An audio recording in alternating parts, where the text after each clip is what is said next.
허세가 아니다 뭐 이런 기사도 나오고 있고, 이제 환율이 폭등을 해서 계속 오르는 중입니다. 시간이 너무 끌려서 이것을 던져버리는 상황을 실망 매물이라고 볼 수 있는 거거든요.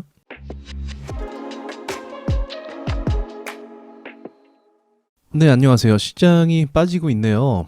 지금 환율을 보시면 환율이 1329원 계속 오르는 중입니다. 사실 지금 시점에서 환율이 이렇게 내려가도 모자랄 판에 다시 오르고 있는 상황이라 이게 굉장히 많은 사람들에게 부담과 압박이 되는데, 저는 일단 환율 상승은 제한적이라고 보고 있어요. 왜냐하면 환율을 끌어올렸던 중요한 요인이 뭐였냐면 금리였거든요. 미국과 한국 간의 금리 격차가 벌어지면서 한국 돈에 대한 신뢰도가 떨어지게 되는 거죠. 그리고 미국 돈에 대한 신뢰도가 더 높아지는 거죠. 이게 환율이라는 건 결국 그 나라의 신용이라고 볼 수가 있거든요. 그 나라의 신용이라는 건 경제나 뭐 국가 어떤 기반 시설이 무너지게 되면 이제 환율이 폭등을 해서 그 나라의 돈이 신뢰를 잃어버리는 건데, 우리나라가 지금 금리 문제를 갖고 있지만 그 정도는 아니거든요. 그래서 다시 조정을 받았었고, 그리고 지금 상황이 아직 이러한 문제들이 해결된 게 아니에요. 한국은행도 금리를 추가적으로 올려서 미국 간의 금리 격차를 뭐 줄이거나 해소하거나 이런 부분이 아니기 때문에 이 리스크를 좀 해소하거나 이런 부분이 아니기 때문에 지금 계속적으로 환율이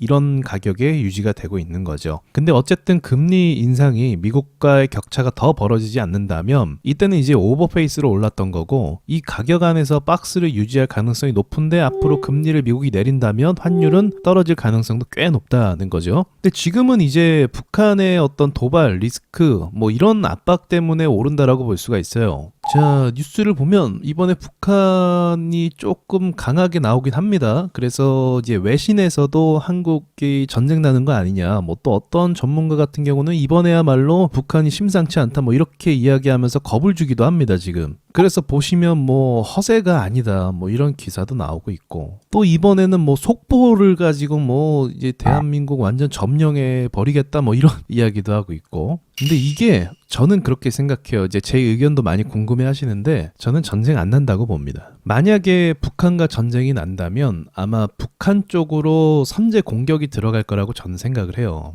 왜냐면 이게 참 웃긴 게 뭐냐면요, 저는 여러 가지 관점으로 보잖아요. 이 전쟁이라는 것도 사실 기업들의 비즈니스거든요. 그래서 이게 전쟁을 하면 이득을 보는 자들이 생겨요. 그러니까 군수업체라든지 또는 이제 석유 회사라든지 이런 회사들의 이득이 어마어마하게 생깁니다. 근데 군수업체와 석유업체가 누구의 소유입니까? 미국 소유거든요.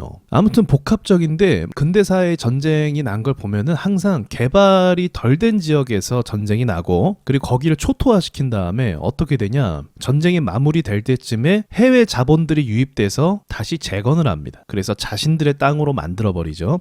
그런 부분들이 많이 있기 때문에 한국은 이미 해외 자본이 많이 유입이 됐잖아요. 그래서 그런 부분을 좀 건드리기 쉽지 않다고 전 보고 있어요. 아무튼 근데 이거는 항상 그래 왔잖아요. 사실 이 북한과 우리나라의 관계, 예전에 2016년대로 기억을 하는데 이때 북한의 도발이 굉장히 심했던 기억이 나요. 그래서 이 북한의 도발로 인해서 증시가 많이 꺾였었고, 놀랍게도 이 상황이 그냥 아무렇지도 않게 그냥 또 사라지고 나서 증시가 또 올랐던 기억이 납니다. 그래서 제가 종종 말하는 것 중에 하나가, 북한이 만약에 도발을 해서 증시가 꺾이게 되면 그때 우리는 오히려 사도 된다, 그런 말씀을 종종 드리기도 했었어요. 자, 그리고 우리나라 국내 증시로 넘어와서 좀 설명을 드리자면, 어쨌든 지금 하락폭이 굉장히 가파르단 말이죠. 이게 불과 얼마 전까지만 해도, 지난달까지만 해도 5일선 위에서 기세가 좋았었는데 지금 바로 60선까지 내려와 버렸습니다. 이거는 일방적인 매도세가 이어졌다라고 볼 수가 있는 거죠. 그럼 왜 지금 재료도 많고 반도체 업종도 괜찮은데 왜 이렇게 하락이 되었는가? 일단은 이거는 전 실망 매물로 보고 있어요. 이게 뭐냐면,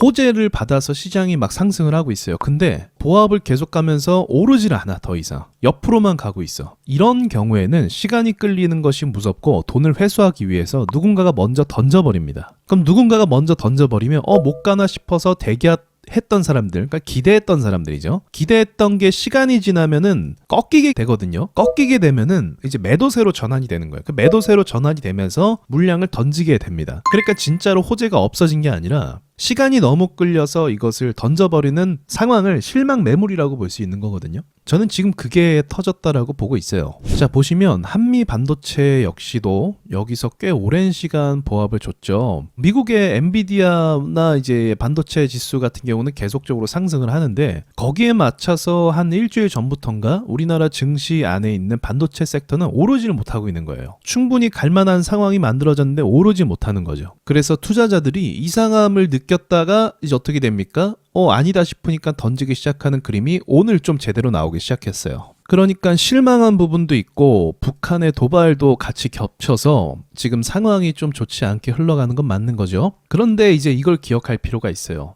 최근까지 상승했던 재료 있잖아요. 상승을 올렸던 이 재료는 소멸되지 않았습니다. 다만 이 상승하는 과정 가운데서 움직임을 주지 않으니까 실망을 하게 된 거고, 그래서 던지게 된 거고, 또 북한이 또 도발을 하니까 아무래도 좀 외국인들 입장에서는 부담이 되기 때문에 이런 부분 때문에 던진 부분이 있다, 그렇게 볼 수가 있는 거죠. 코스피 같은 경우는요, 이제 반등자리 부근이긴 해요. 여기 라인을 이렇게 볼 수가 있는데 이 부근에서 이제 반등이 나올 수 있는 자리거든요. 그래서 오늘 또 빼긴 했지만 이제 반등 타이밍을 또 노려볼 수 있는 상황이 아닌가 싶기도 하고요. 코스닥 역시도 지금 그어진 이 선 844포인트 정도, 이 부근 정도가 또 반등 라인이기도 합니다. 그래서 오늘 시초에는 좀 좋았다가 이제 또 폭포수처럼 떨어졌다가 여기서부터 이제 코스피 코스닥 반등이 나오는지를 좀 주목을 해야 될 것 같아요. 어쨌든 최근까지 시장을 올렸던 부분에 있어서는 재료가 소멸이 된 건 아니고, 근데 너무 미지근하니까 이 움직임이 실망 매물로 이어졌다라고 볼 수 있는 거고요. 객관적으로 볼 때 지금 시장은요, 어느 때보다 재료가 어마어마하게 많은 시장이에요. 뭐 초전도체부터 시작해서 또 AI, 로봇, 또 반도체도 그 안에 있고요. 또 뭐 인수합병설도 있고, 또 뭐 해운 쪽도 호재가 있고, 이렇게 재료가 굉장히 많아지고 돈이 쏟아진 상황이기 때문에 그냥 죽기는 어렵다라고 이제 결론을 내릴 수 있을 것 같아요. 그래서 시장이라는 건 원래 그냥 쭉 오르면 물론 좋겠죠. 근데 그렇게만 가진 않고 오르락 내리락 오르락 내리락, 어쩔 때는 좀 더 깊게 가서 뭐 한 달 정도 조정 기간을 거치기도 하고 그 다음에 다시 오르기도 하고, 이런 상황을 보여줍니다. 그래서 오히려 못 샀던 주식을 지금 사면은 괜찮기도 하겠죠. 일단 그렇게 말씀드리고 더 지켜보도록 해보겠습니다. 마치겠습니다.